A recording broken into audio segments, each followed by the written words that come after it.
Hello. Today we are going to be talking about cholesterol. The following biology guide has been approved by Claire, voted best teacher 3 years running, who said it creates a positive learning atmosphere that consolidates the learning during study periods. We shall look at the basics. Cholesterol is an essential lipid for the body. It is found in cell membranes and the skin. It is used to make sex hormones and bile. Hence it needs to be transported in the body. Alas, it is not water-soluble. Hence it needs to be converted into a form which is water-soluble. It is converted into lipoproteins, tiny balls of fat with proteins attached which are water-soluble. There are 2 types. High-density lipoproteins, HDL. Low-density lipoproteins, LDL. They are released into the blood. They are taken up by cells that have the correct receptor site that allow the lipoproteins to bind to them, high-density lipoproteins. They are a combination of unsaturated fats, cholesterol and proteins. They carry cholesterol from body tissues back to the liver. Liver cells have receptor sites that allow HDL to bind to them. HDL is used in cell metabolism, so it's used to make bile or it is broken down. Hence, high levels of HDL are associated with the reduction of cholesterol blood levels. Therefore they reduce the deposition in artery walls by atherosclerosis and may even help to remove fatty deposits of atherosclerosis. As HDL is made up of unsaturated fats, it is more beneficial to health. Low-density lipoproteins, LDL, are a combination of saturated fats, cholesterol and protein. These carry cholesterol from the liver to the body tissues.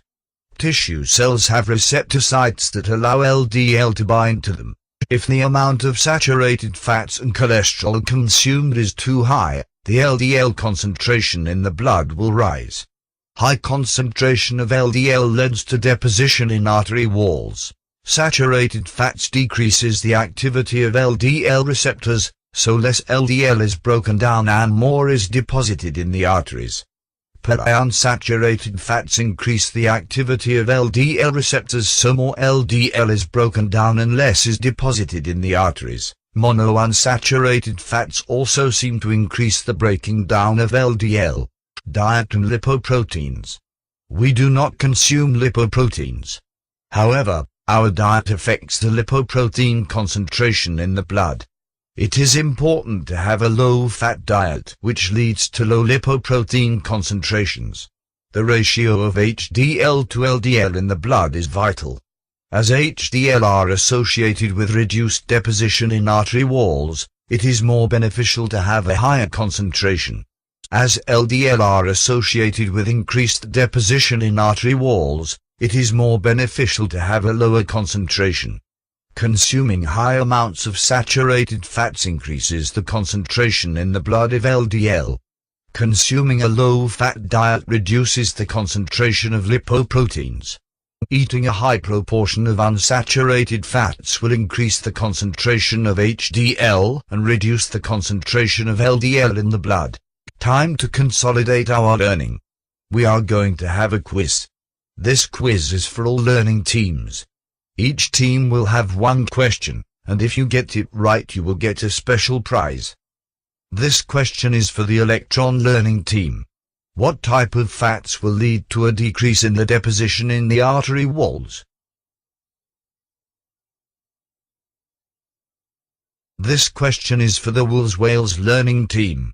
Name 3 types of food that are rich in unsaturated fats.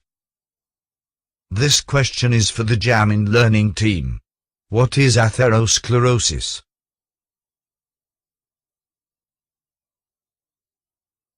This question is for the Sea Turtles learning team.